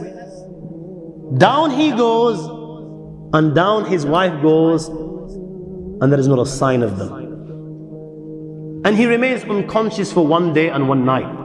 When he gains consciousness and relates it to the Khalif, the Amir, he in turn wrote to the great scholar of Islam who alive was at the time, the great master of Hadith, Muhaddis, Taqiyuddin ibn Daqiq al-Eid, this is what's been witnessed in our land. So the great master of Hadith wrote back that this is a reminder. Simple. This is a reminder for people like you and me. That abhi time hai. You know, even now you've got time. Even now you can set the record. You know, just turn to Allah. Allah will embrace. It doesn't have to be like this. This is why Allah subhanahu wa ta'ala now and then reveals this. Huwayrith ibn Rabab was at the time of Umar. He was passing through a place called Athaba. And all of a sudden out of a grave he saw a man come out. His head was on fire and his face was on fire. And he was tied in chains. And he was begging for water. Iskini, iskini. He says all of a sudden another guy came out from the grave following him, saying, don't give the kafir anything. Don't give the kafir anything. He grabbed him by his chains and dragged him back inside the grave again. Now obviously Huwayrith ibn Rabah was terrified, and so was the Sheikh Ahmad. He says, I lost total control till I got to a place called Irku Zabia. That's where I read my Maghrib and Isha, and I head straight away to Medina al-Munawwara, to the great Umar Farooq radiallahu ta'ala anhu, and I related to him this incident which I witnessed. It says Umar Farooq looked into this, and it turned out that this man died in the days of ignorance. He belonged to the tribe of Banu Ghifar, and the sin that he would commit was he did not fulfill the rights of his guests. Abdullah bin Umar also witnessed a similar incident at the time of Rasulullah sallallahu alaihi wasallam, and when he related to the Messenger of Allah, Rasulullah sallallahu alaihi wasallam said that was the enemy of Allah, Abu Jahl, and Allah is punishing him in this manner right till the day of judgment. Now my young friends, just before I conclude, very quickly, let us just look at very briefly some of the causes of the punishment inside the grave. It doesn't have to be like this, like I said. Now, as we've seen from the hadith, there are many different reasons as to why a person will be punished. But in general, Rasulullah sallallahu alayhi wa sallam said, hadith of Bayhaqi, on the authority of Sayyidina Abu Hurairah radiallahu ta'ala, Nabi Kareem sallallahu alayhi wa sallam said, Inna adhab al-qabr min thalatha, that in general, the punishment of the grave is as a result of 3 things. 3 sins. First, min al-ghiba. Second, wal-bawl. Second was وَالنَّمِيمَةِ, and the third was وَالْبَوْلِ فَإِيَّاكُمْ وَذَلِكَ. Backbiting, ghiba. Secondly, slandering, carrying tales. And thirdly, negligence with regards to drops of urine. In the hadith which Imam Bukhari and Muslim have narrated in the Sahih on the authority of Ibn Abbas, Nabi Karim Sallallahu Alaihi Wasallam was passing by once 2 graves, and the people in the grave were receiving punishment. So Nabi Karim Sallallahu Alaihi Wasallam said to the Sahaba that these people are being punished, but don't think they're being punished as a result of something major. No. And then Nabi Karim Sallallahu Alaihi Wasallam informed them that one of them, he would carry tales, and the second one was negligent with regards to drops of urine. And then Rasulullah asked for a fresh palm. He split it into 2, and then he planted one on each grave. So the Sahaba asked, Ya Rasulullah, why did you do this? Nabi Karim Sallallahu Alaihi Wasallam explained that it's so possible that the punishment will be lightened as long as these fresh palms don't become dry. My young friends, who from amongst us to some degree doesn't commit these sins? Especially the first 2, ghiba, backbiting, and carrying tales. Especially ghiba, my friends. This sin, rare will you find any person that to some degree doesn't commit this sin. Even the learned, backbiting people. Now that we know the consequence of this, we need to refrain. And with regards to the drops of urine, we need to perform istibra. Now what istibra is, Mulana, I'm going to leave it in your good hands inshallah to address this. But basically, just to sum it up in a nutshell, that we need to make sure that once we've done istanja, that after having done istanja, we need to be sure that no drops of urine come out and pollute our clothes or our bodies. Now those that don't perform istibra, without you even knowing, my young friends, you'll be committing the sin. There is nowhere on God's earth, in general, if you're not doing istibra, that you're not committing this sin. And you won't even know it. Sometimes one little drop will come out and you won't even realize. You won't even realize. That's all of us included, me included. You won't realize. So this is why it's important that once we do istinja, we do istibra. And hopefully, inshallah, Maulana will shed light on this in a Jummah or some fiqh class. Things that you can do that which will help and save you from the punishment of the grave, and this is something that every one of us can do. And if at least one person acts upon this, then you know what? It's been a good day for me. And even if you don't, it's still a good day. Why? Hopefully Allah will accept, and I'm going to bank the difference in the akhirah.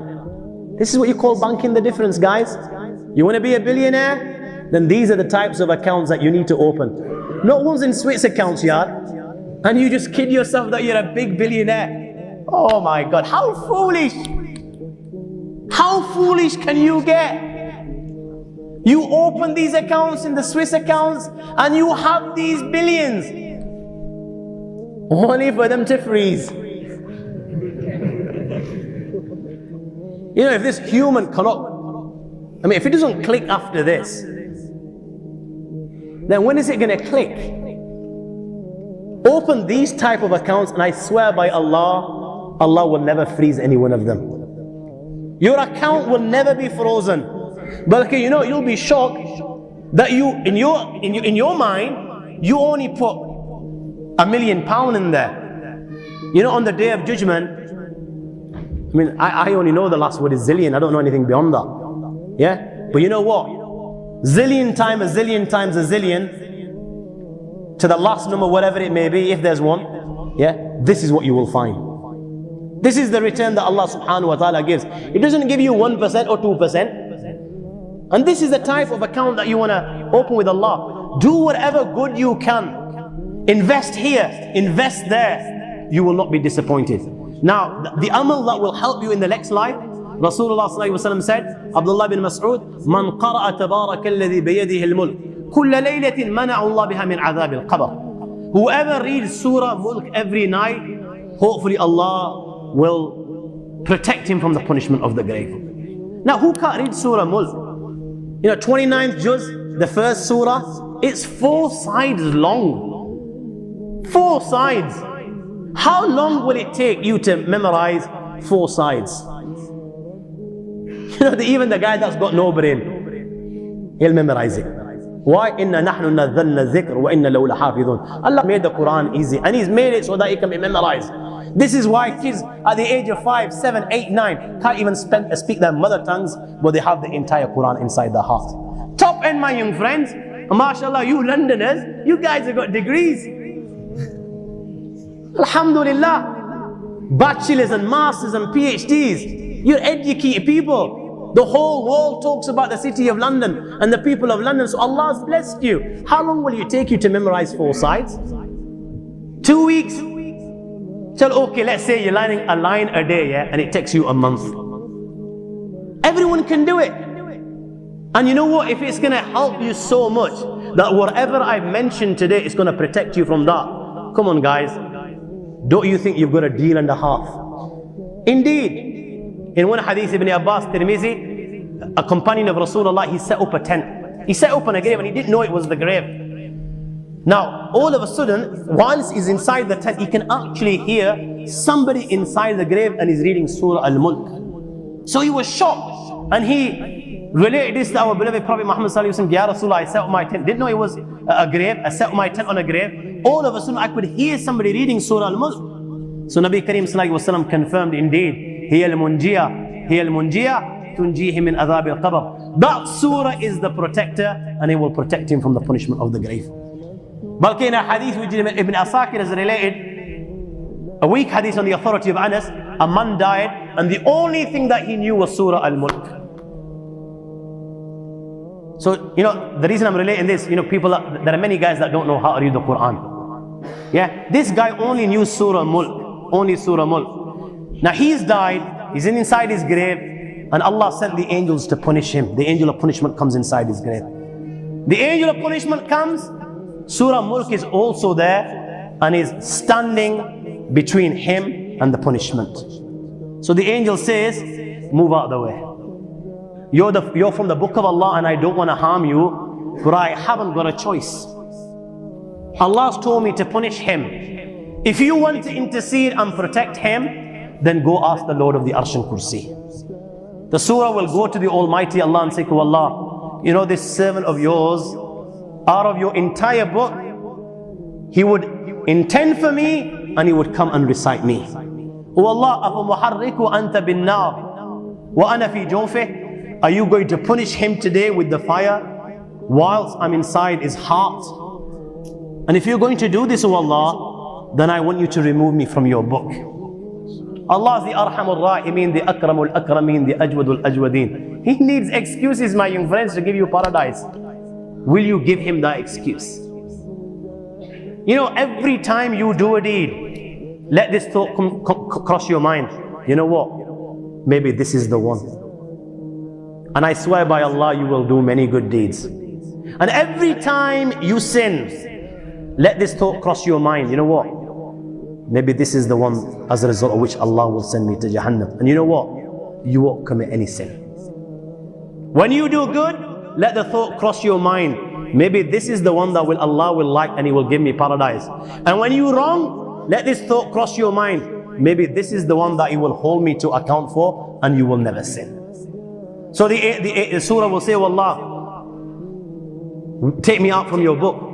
Allah subhanahu wa ta'ala will say, it seems that you've become angry. The surah will say, oh Allah, do I have the right to become angry? He would recite me and you're punishing him.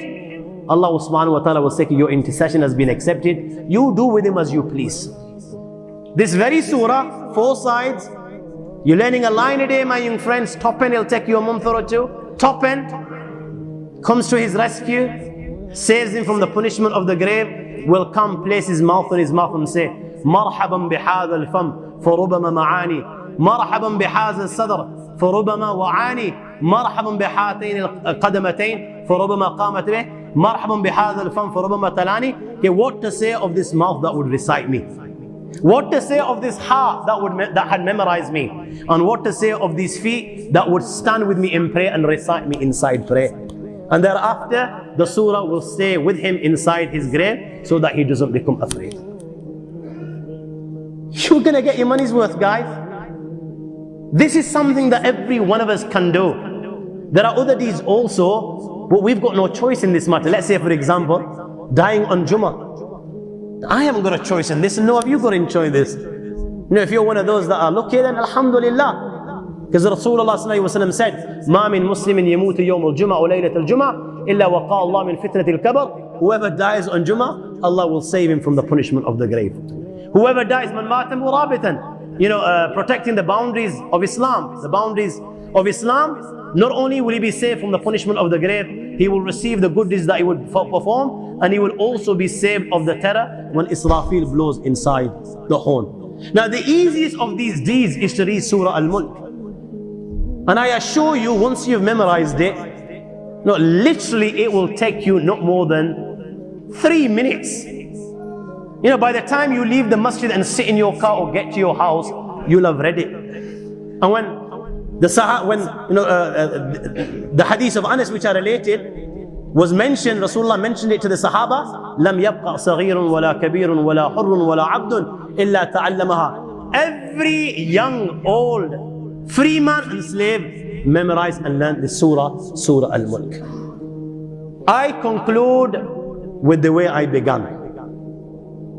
الْكَيِّسُ مَنْ دَانَ نَفْسَهُ وَعَمِلَ لِمَا بَعْدَ الْمَوْتِ. My friends, what I've said today, you've heard before. You've heard before, you've heard today, and you will hear again tomorrow. It's meaningless. If it comes from one ear and it leaves the other, then it's meaningless. This is why I relate this hadith as I began. The clever man is he, man dana nafsahu, who controlled his nafs, who suppressed it. The nafs is whispering, let's go out and chill, let's wine and dine, this girl looks beautiful, let's spend some time there, take a tablet or two, sell a few tablets here, make a quick few pounds. No, he suppresses it. Why? No, because Allah and His Rasul prohibited this. And he's suppressing it on one side, and he's pleasing Allah and His Rasul on the other side by working for the real life. And Sayyidina Ali, what did he say? فَكُونُوا مِنْ أَبْنَاءِ الْآخِرَةِ وَلَا تُكُونُوا مِنْ أَبْنَاءِ الدُّنْيَا. Become the sons of the Akhirah, do not become the sons of the dunya. It's so foolish, don't you think, guys? How long will we live for? 100 years? Not every guy makes a century, does it now? Not every guy makes a century. You saw what happened to England today? Yeah? And even if you made a century, what's that century in comparison to the Akhirah? You live for 100 years. How long do you think accountability is? كَانَ مِقْدَارُ خَمْسِينَ أَلْفَ سَنَةٍ. The day of judgment is 50,000 years long. 50,000 years long. Oh Allah. You live for 100 and you're paying the price 50,000. That's not just on the day of judgment. How foolish that would be. That we live for 100 and we pay the price for 50,000. That's just on the day of judgment. After that, my young friends, it's eternity. It doesn't come to an end. So isn't it more wise, isn't it wise for this, 50 years that Allah gives us in this dunya, 60 years, we obey Him, and you know what, I swear by Allah, Allah will give you paradise in the dunya. If you obey Him, this heart of yours will always be up there, it will be in 7th heaven. You will feel good. You will be stressed out, you will have 1 million and then commit suicide at the same time. It just won't happen. This is how good you will feel within. And then then 50 years that you spend like this, what do you receive in return? You're receiving eternity. You're receiving zillions and zillions and zillions and zillions of years of mazeh, of bliss, of pleasure. At the end of the day, like I said, it's all about understanding. Allah give me the tawfiq to understand. Allah give me the tawfiq to act upon the message that I convey to others. And then Allah give you the tawfiq. Wa akhiru dawana alhamdulillahi rabbil alamin.